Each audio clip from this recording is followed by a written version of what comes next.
목적이 이끄는 삶. 나는 왜 이 세상에 존재하는가?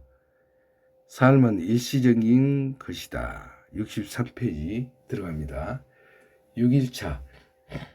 삶은 일시적인 것이다.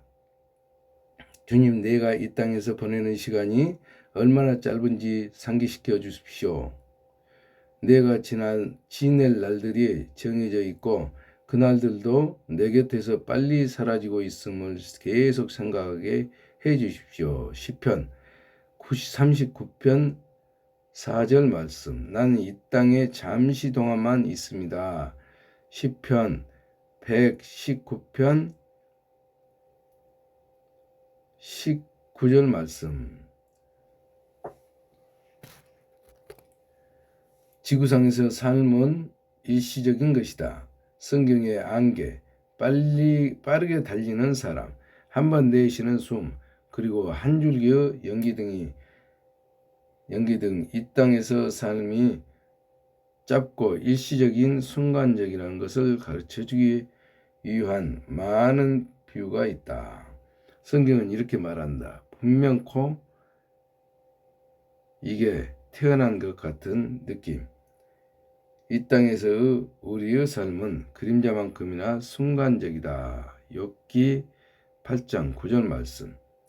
삶을 최대한 활용하기 위해서 우리는 두 가지 사실을 절대 잊어서는 안 된다. 첫째는 영생에 비해 이 땅에서의 삶은 지극히 짧다는 것이며, 둘째는 지구라는 곳은 우리가 임시로 거주하는 장소.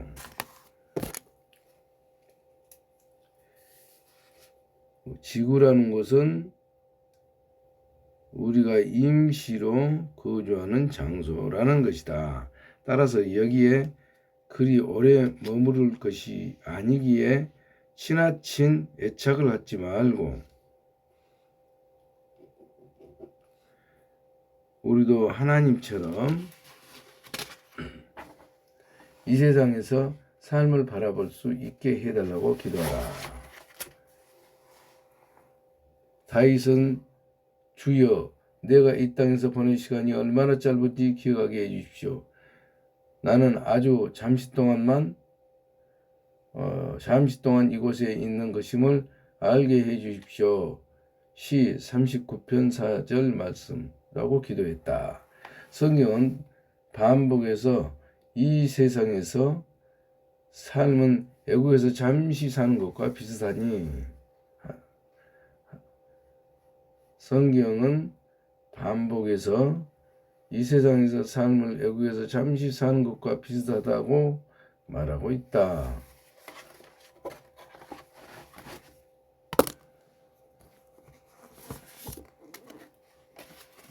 맞습니다.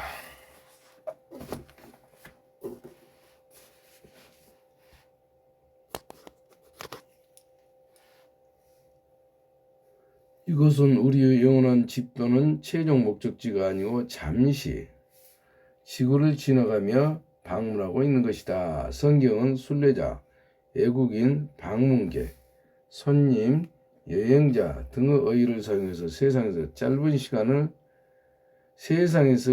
시간을 표현하고 있는데, 예를 들어 다윗은 나는 땅에서 객이 되었사오니 시 119편 19절라고 말했고, 베드로는 예물로 보시지 않고 각 사람의 행위대로 판단하시는 자를 너희가 아버지라 부른즉 너희의 나그네로 있을 때를 두려움으로 지내라.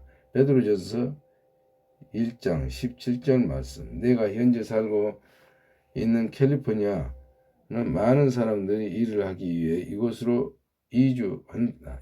하지만 그들은 모국의 시민권을 계속 유지하면서 이곳 시민이 아니지만 일을 해도 좋다고 허락받은 방문자 등록카드, 그린카드를 소지하고 다닌다. 마찬가지로 크리스천들은 자신들이 하늘의 시민임을 상기시켜주는 영적 등록카드, 그린카드를 가지고 다녀야 한다. 하나님은 그 자녀들을 삶에 대해 생각하는 바가 믿지 않는 사람들과는 달라야 한다고 말씀하신다. 그들은 불신자, 항상 이 땅 것만을 생각하고 살고 있지만 우리는 신자, 주 예수 그리스도가 사시는 하늘의 시민임을 기억한다. 빌립보서 3장 19절로 20절 말씀. 우리의 정체성은 영생에 있고 우리의 모국은 천국이다. 우리의 모국은 천국이다. 우리의 정체성은 영생에 있고 우리의 천국은 모국은 천국이다. 이 사실을 깨닫게 될 때 우리는 이 세상의 모든 것에 대한 소유와 집착을 버리고 하나님은 지금 이곳에 위에 사는 것, 즉 세상이 기준이 되고 세상의 일이 우선순위 사는 방식이 얼마나 위험한지에 대해 매우 단호하게 말씀하신다. 하나님은 세상의 가치관과 유혹에 빠지는 것을 영적인 간음이라고 부르신다. 목적이 이끄는 삶은 일시적인 것이다.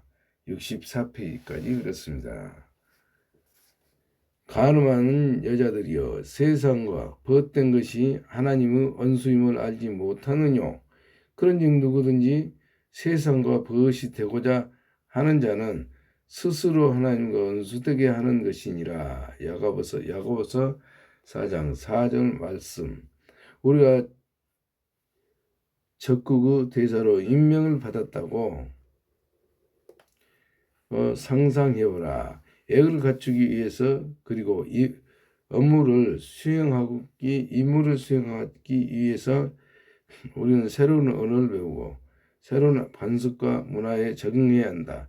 우리는 대사이기 때문이네 적국의 영토 밖에서 살 수 없고 임무를 수행하기 위해서 그들과 접촉을 하고 관계를 맺어야 한다. 하지만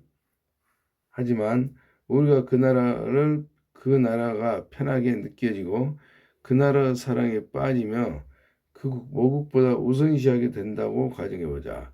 우리의 충성심과 헌신의 대상이 변할 것이며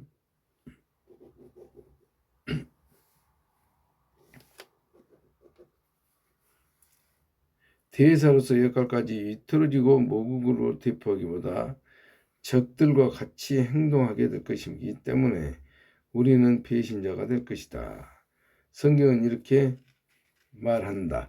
우리가 그리스도를 대신하여 사신이 되어 고린도후서 5장 20절.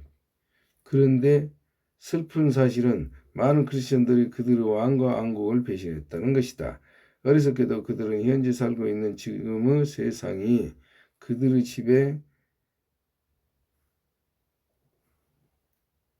집이 배신했다는 것이다. 집이라고 착각하고 있다. 하지만 이 땅은 우리 집이 아니다. 성경은 이에 대해 명확하게 밝힌다.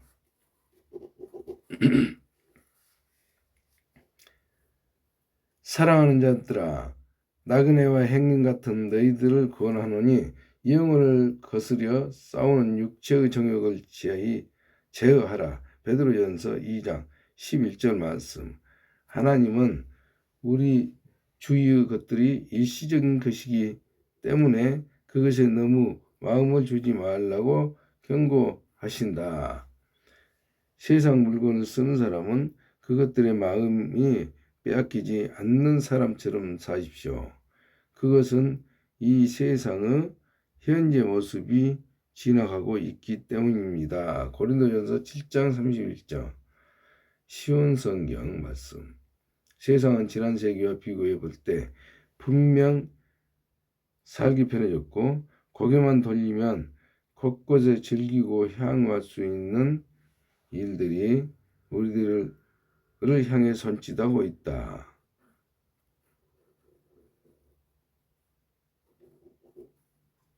이러한 세상의 말초적인 즐거움을 들은 우리로 하여금 인생의 진정한 목표를 망각하게 만든다. 삶이 시험이고 위탁받은 것이며 잠시 맡겨진 업무라는 사실을 기억하라. 기억할 때만 세상의 즐거움이 더 이상 우리의 삶을 움켜쥐지 못할 것이다. 우리는 더 나은 것을 위해 준비하고 있다.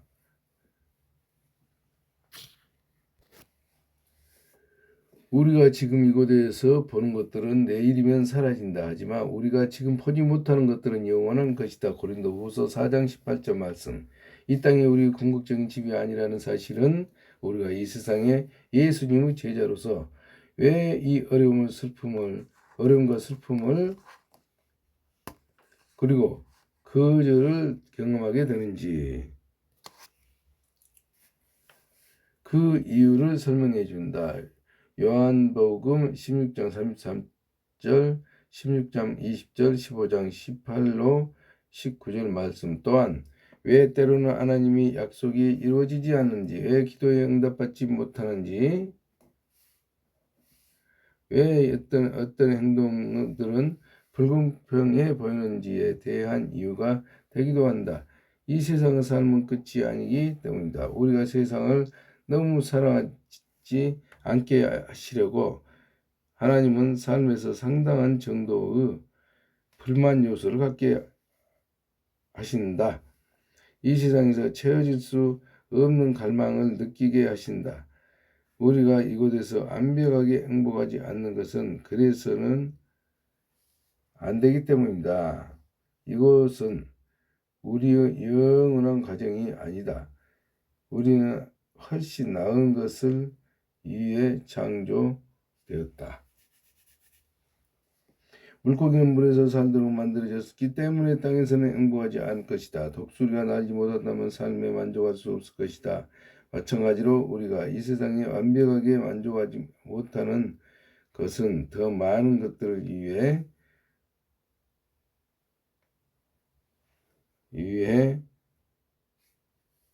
우리가 있기 때문이다. 물론 이 땅에서도 행복한 순간들이 있겠지만 하나님이 우리를 위해 계획해 놓으신 것들에 비하면 아무것도 아니다.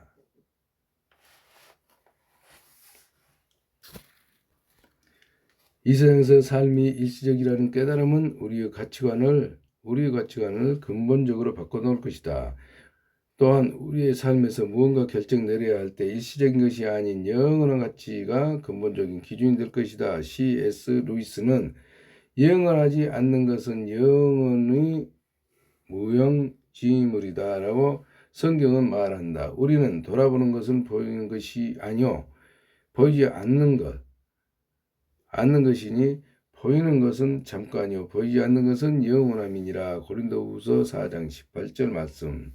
하나님은 우리의 삶을 위해 갖고 계신 목표가 세상에 정의하고 있는 물질적인 풍요나 통속적인 성공이라고 생각한다면 우리는 치명적인 실수로 범하고 있는 것이다.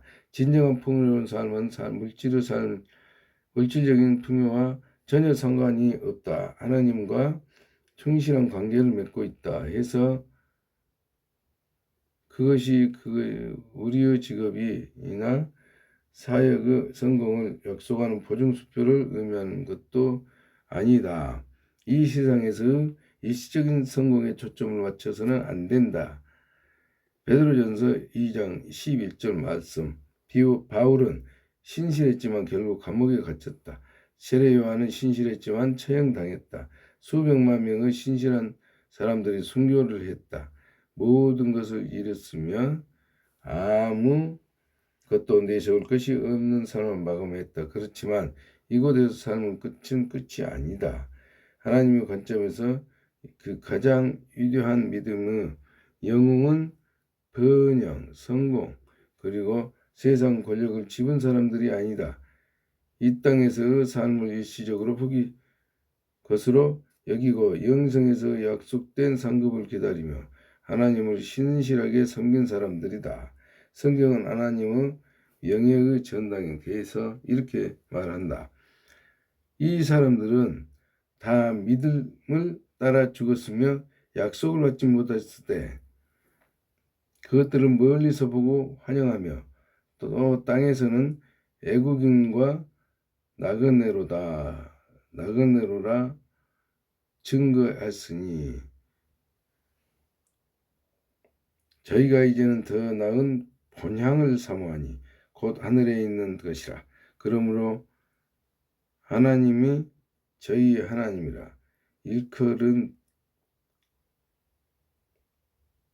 받으심을 부끄러워 아니하시고 저희를 위하여 한 성을 예비하셨느니라. 히브리서 11장 13절 16절 말씀. 이 세상에서 우리가 숨쉬는 시간이 우리 인생의 스토리와 완결편이며 아니며 이 세상에서 우리가 숨쉬는 시간이 우리 인생 스토리의 완결판이 아니며 스토리의 나머지 부분들은 천국에 가서야 채울 수 있다. 이 세상에서 이방인으로 살아가려면 믿음이 필요하다. 미국 대통령과 같은 배를 타고 함께 미국으로 돌아온 은퇴한 선교사 대한 이야기가 있다. 한화는 군중들 군악대 빨간 양탄자 그리고 언론이 대통령을 뜨겁게 맞이했다. 하지만 그 선교사가 배에서 내릴 때 그를 알아보는 사람은 아무도 없었고 이 때문에 그는 자기 연민과 분노를 느끼며 하나님의 불평을 드러놓기 시작했다. 그때 하나님은 부드럽게 말씀하셨다. 그렇지만 내 사랑하는 아들아, 너는 아직 집에 온 것이 아니지 않니? 네가 왜 그렇게 일시적인 것들을 중요하게 생각했지? 도대체 네가 무슨 생각을 하고 있었는 거지? 난 왜 그렇게 영원히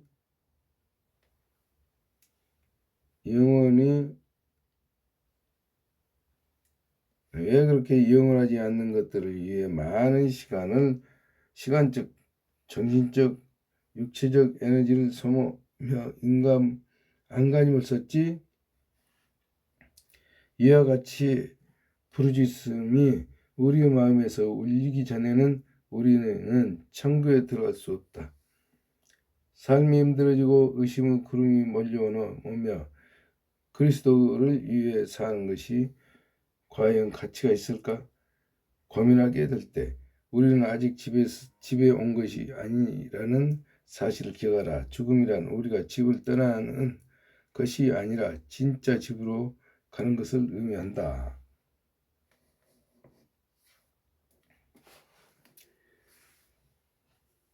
데이 6일차 내 삶의 목적에 대하여 생각할 점. 이 세상은 내 집이 아니다. 여러 말씀. 우리의 돌아보는 것은 보이는 것이 아니요 보이지 않는 것이니 보이는 것은 잠깐이요 보이지 않는 것은 영원함이니라. 고린도후서 4장 18절. 삶으로 떠나는 질문. 이 땅에서 삶이 일시적인 과제라는 사실을 알 때가 아니라 사실을 알 때 내 삶의 방식은 어떻게 달라져야만 하는가. 목적이 끊어서 데이 6 삶은 일시적인 것이다. 아멘.